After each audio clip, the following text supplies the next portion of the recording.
नमस्कार, मैं हूं मोनिका राज और आप देख रहे हैं द यूके टॉप।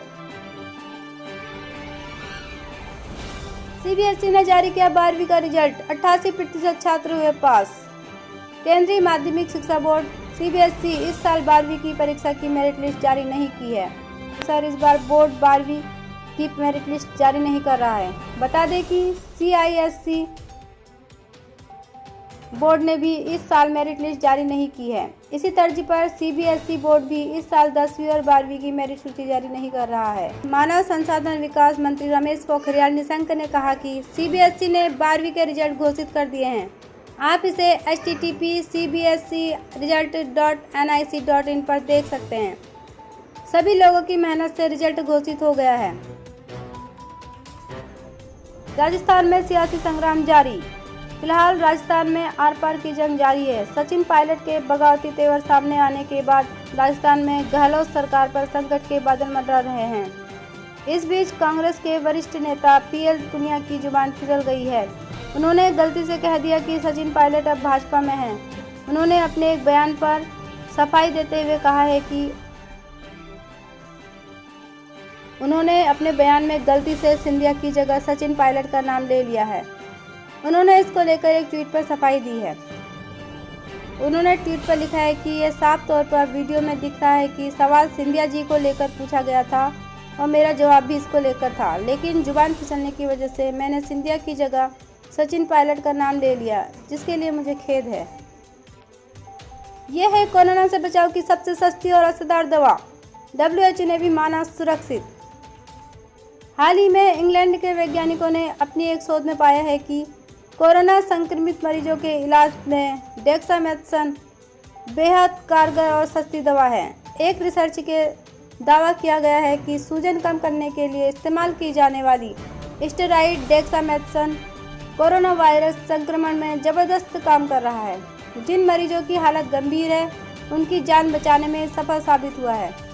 रिसर्च के डेटा में पाया गया कि इसके इस्तेमाल से वेंटिलेटर पर रखे गए मरीजों की मृत्यु दर में 33.33% और कम गंभीर लक्षणों वाले मरीजों में 20% कम हो गया था। WHO ने भी माना सुरक्षित। विश्व स्वास्थ्य संगठन कोरोना वायरस के इलाज में मौजूदा दवाओं की सुरक्षा पर अपनी नज़र बनाए हुए हैं। वैज्ञानिकों ने डेक्सामेथासोन से कोरोना के इलाज के दौरान फिलहाल ज़्यादा साइड इफेक्ट नहीं दिखे हैं। इस आधार पर WHO ने भी डेक्सामेथासोन को इलाज के लिए फिलहाल सुरक्षित करार दिया है। नेपाल पीएम केपी शर्मा ओली ने अमिताभ और अभिषेक बच्चन के कोविड-19 से जल्द ठीक होने के लिए मांगी दुआ। नेपाल और भारत के बीच पिछले कुछ समय से सीमा को लेकर विवाद चल रहा है। इस बीच विवादों से इतर नेपाल के प्रधानमंत्री केपी शर्मा ओली ने ट्वीट करके अभिषेक बच्चन और अमिताभ बच्चन के लिए दुआ मांगी है। उन्होंने दोनों ही सेलेब्स के जल्द ठीक होने जाने की कामना भी की है।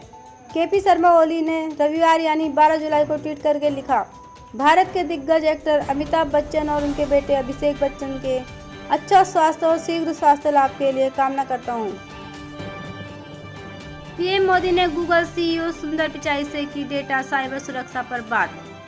वीडियो कॉन्फ्रेंसिंग के जरिए पीएम मोदी ने की बात गूगल सीईओ सुंदर पिचाई से।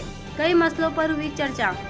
प्रधानमंत्री नरेंद्र मोदी ने आज गूगल के सीईओ सुंदर पिचाई से वीडियो कॉन्फ्रेंसिंग की।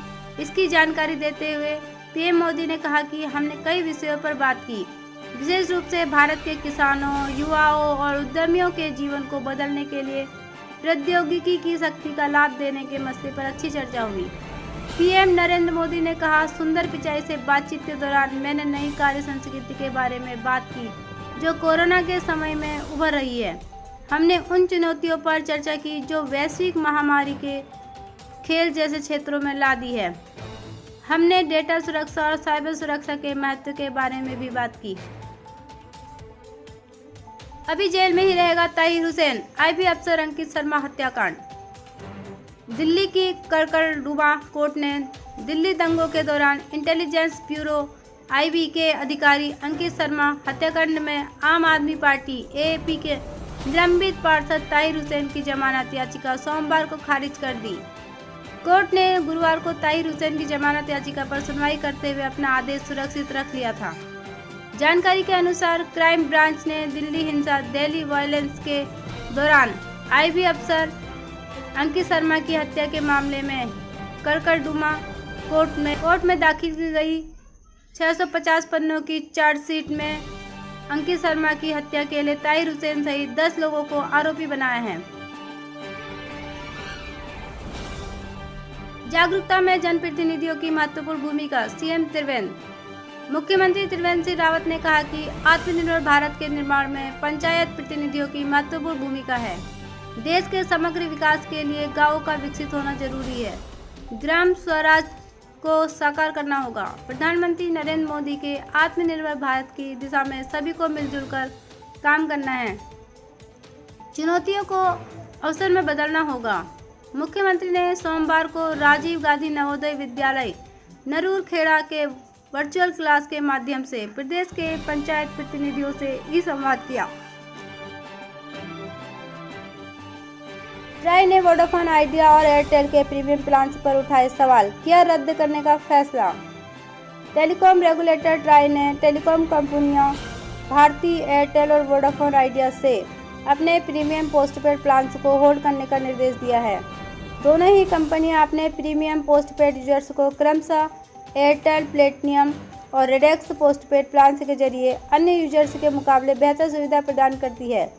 दोनों ही कंपनियां अपने इन पोस्टपेड प्लान्स में यूजर्स को अन्य यूजर्स के मुकाबले बेहतर इंटरनेट स्पीड देने का वादा करती है, जिसकी वजह से इन यूजर्स को अन्य यूजर्स के मुकाबले प्रायोरिटी दी जाती है। पीटीआई की रिपोर्ट के मुताबिक ट्राई ने दोनों टेलीकॉम सर्विस प्रोवाइडर्स को तत्काल प्रभाव के इस स्पेसिफिक प्लान को बंद करने का निर्देश दिया है। अगली खबर लेकर हम फिर लौटेंगे, बने रहिए हमारे साथ सिर्फ यूके टॉप न्यूज़ पर। अगर आपने हमारे चैनल को अभी तक सब्सक्राइब नहीं किया है तो सबसे पहले हमारे चैनल को सब्सक्राइब करें, जिससे आपको देश के घटनाक्रम की जानकारी सबसे पहले मिल सके। धन्यवाद।